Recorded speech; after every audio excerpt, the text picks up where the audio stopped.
कंवारी ननद। अंजलि की उम्र लगभग 30 साल हो चुकी थी। वो एक स्कूल में टीचर की जॉब करती थी। अंजलि के घर में उसकी माँ के अलावा उसका छोटा भाई और भाभी भी रहा करते थे। 30 साल की उम्र होने के बाद भी अंजलि की अब तक शादी नहीं हुई थी। इस बात को लेकर अंजलि की माँ रुक्मिणी देवी काफी परेशान रहा करती थी। माँ, मैं स्कूल जा रही हूँ, जरा मेरा टिफिन तो दे दीजिए। अब क्या पूरी जिंदगी मैं तुझे टिफिन बनाकर देती रहूंगी? अरे कुछ सोचा भी अपने बारे में या बस ऐसे ही? क्या माँ, सुबह सुबह फिर वही बातें लेकर बैठ गई। माँ गलत क्या कह रही है अंजलि दीदी? इतनी उम्र हो चुकी है आपकी, माँ कब तक आपकी सेवा करती रहेंगी? भाभी, मैंने माँ को कब कहा कि मेरी सेवा करो? वैसे भी अपना टिफिन मैं खुद तैयार कर लेती हूँ, बस टेबल से उठाकर देने को ही तो कहा था। वैसे अंजलि दीदी, देखा जाए तो टिफिन उठाकर देने की उम्र तो आपकी है। आपका अपना घर परिवार बच्चे होते तो ये जिम्मेदारी आज आप पूरी कर रही होती। एक बात मेरी समझ में नहीं आती, अगर मेरी शादी नहीं हुई तो इसमें मेरी क्या गलती है और तुम सब लोग मेरे पीछे क्यों पड़े रहते हो? अरे कुछ कहना क्या पीछे पड़े रहना होता है? अपने छोटे भाई को देख, तुझसे 3 साल छोटा है लेकिन 2-2 बच्चे खेल रहे हैं आंगन में। मुझे आप लोगों की कोई बात नहीं सुननी, जा रही हूँ मैं। और आप में से किसी को मेरा कोई काम करने की जरूरत नहीं है, मैं खुद संभाल लूंगी। इतना कहकर अंजलि वहां से चली जाती है। शाम को जब अंजलि अपने स्कूल से लौटकर घर वापस आती है तो उसने देखा कि पड़ोस वाली निर्मला चाची वहां पर बैठी हुई थी। क्या बात है अंजलि बिटिया, नौकरी करके वापस आ गई? जी चाची जी, कैसी हैं आप? मैं तो ठीक हूँ बेटा, तुम बताओ शादी के बारे में कुछ सोचा या नहीं? अरे रहने दीजिए ना, इससे तो शादी की बात करना ही बेकार है। कुछ भी कहो तो गुस्सा करती है, बात बात पर आंखें दिखाती है। माँ, आप ऐसा क्यों कह रही है? मैंने कब आप पर गुस्सा किया? अरे अंजलि बेटा, तुम्हारी माँ ठीक ही तो कहती है। 30 की होने आई हो, अब तुम्हें भी शादी वादी कर लेनी चाहिए। चाची जी, आप तो ऐसे कह रही हैं जैसे शादी करने से मैंने मना किया हो। रहने दीजिए निर्मला चाची, हमारी अंजलि दीदी को अभी तक उनकी पसंद का दूल्हा नहीं मिला ना, इसीलिए वो शादी नहीं कर रही। भाभी, ऐसी कोई बात नहीं है। अरे तो फिर क्या बात है? तुम्हारी माँ ने तुम्हारे लिए इतने रिश्ते ढूंढे लेकिन तुम्हें कोई पसंद ही नहीं आता। क्या है ना चाची जी, हमारी ननद रानी नौकरी जो करती है ऐसे ही थोड़ी ना किसी को पसंद कर लेंगी।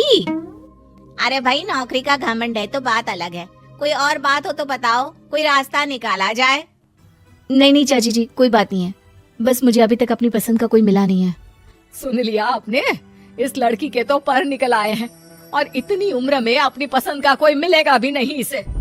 माँ, आप मेरी शादी को लेकर हमेशा मुझे ताने क्यों मारती रहती हैं? अपनी माँ की बातें तो ताने लगती है। ताने हैं? बताओ, मैंने कुछ गलत कहा क्या? देखो, ये सब छोड़ो, मेरी दूर की बुआ का बेटा है, उसकी अभी शादी नहीं हुई है, उम्र होगी कोई 34-35 साल। आप कहें तो बात आगे बढ़ाऊं? अरे हाँ हाँ, क्यों नहीं, ये भी कोई पूछने की बात है। अरे जल्दी से लड़के को यहाँ बुला लो। माँ, आप मुझसे पूछे बिना मेरी शादी की बात करने जा रही हैं और मेरी उम्र 30 भी पूरी नहीं हुई है। निर्मला चाची कह रही है कि वो लड़का 35 साल का है। अंजलि दीदी, आपको क्या लगता है इस उम्र में कोई फिल्म का हीरो आएगा आपके लिए? देखिए, अब पसंद और नापसंद की बात तो रहने दीजिए, पसंद करने की उम्र तो आपकी निकल चुकी, अब तो जो भी मिले उसी से शादी कर लीजिए, इसी में भलाई है। तेरी भाभी बिल्कुल ठीक कह रही है, अब जैसा रिश्ता मिले उसके लिए हाँ कर देना ताकि हम भी गंगा नहाए। ठीक है, चलिए मैं उस लड़के को कहती हूँ, वो कल ही अंजलि को देखने आ जाएगा। अगले दिन निर्मला चाची के दूर का रिश्तेदार अंजलि को देखने उसके घर आता है। उसका नाम था अजय। अंजलि जी, तो आप नौकरी करती हैं, वो भी स्कूल में? जी हाँ, मैं स्कूल में टीचर हूँ। हमारी बेटी बहुत होशियार है। अरे पढ़ने लिखने में इतनी होशियार है, इसीलिए तो इसकी नौकरी लगी है स्कूल में।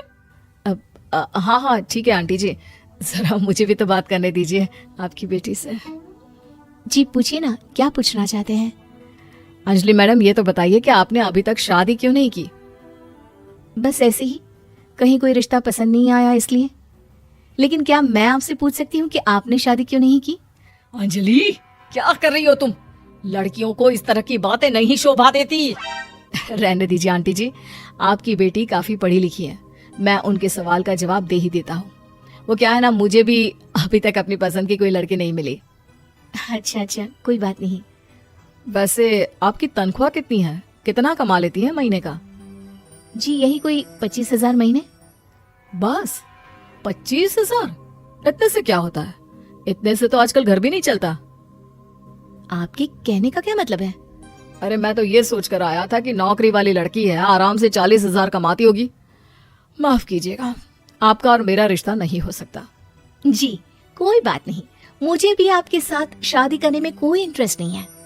अंजलि, किस तरह की बात कर रही हो? घर आए रिश्ते को ठुकरा रही हो तुम। दीदी, अब इस उम्र में आपको इतनी अकड़ नहीं दिखानी चाहिए। अच्छा खासा रिश्ता हाथ से निकल गया, कहीं ऐसा ना हो कि जिंदगी भर कुंवारी ही रह जाओ आप। कुछ दिन और ऐसे ही निकल जाते हैं और अंजलि की शादी कभी नहीं होती। अंजलि के परिवार वाले बिंदास उसे ताने मारते रहते हैं, लेकिन अंजलि एक बड़ी नौकरी की तैयारी करती है और उसमें सिलेक्ट होने के बाद अंजलि को एक बहुत बड़ी नौकरी मिल जाती है। अब तो दीदी के नखरे और भी ज्यादा बढ़ जाएंगे भाई। अब तो इतनी बड़ी नौकरी जो लगी है, अब इनकी शादी होने से रही। माँ, मुझे नौकरी के लिए दूसरे शहर जाना पड़ेगा। आप जानती हैं ये बहुत बड़ी जॉब है और इसमें पैसे भी बहुत ज्यादा मिलेंगे। अच्छा, कितने पैसे मिलेंगे बेटा? माँ, मुझे हर महीने 90,000 सैलरी मिलेगी। क्या? अरे वाह वाह, ये तो बहुत अच्छी बात है। लेकिन फायदा क्या? कितने भी पैसे मिले, शादी तो हुई नहीं ना तुम्हारी। अंजलि नौकरी करने के लिए दूसरे शहर में चली जाती है और जब कुछ महीनों के बाद वो वापस घर आती है तो उसे अपने पति के साथ देखकर उसके घर वाले हैरान रह जाते हैं। अरे अंजलि, तूने शादी कर ली और हमें बताया तक नहीं। और दामाद जी करते क्या है? इतनी बड़ी कार है उनकी। माँ, मैं आपको सब कुछ बताना चाहती थी, लेकिन आप सबके ताने सुनकर बहुत दुखी हो गई थी और इसलिए मैंने अपनी पसंद से शादी कर ली। मेरे पति मेरे साथ ही ऑफिस में नौकरी करते हैं और बहुत बड़े अफसर हैं। और एक बात बताऊं माँ, आज मैं बहुत खुश हूँ।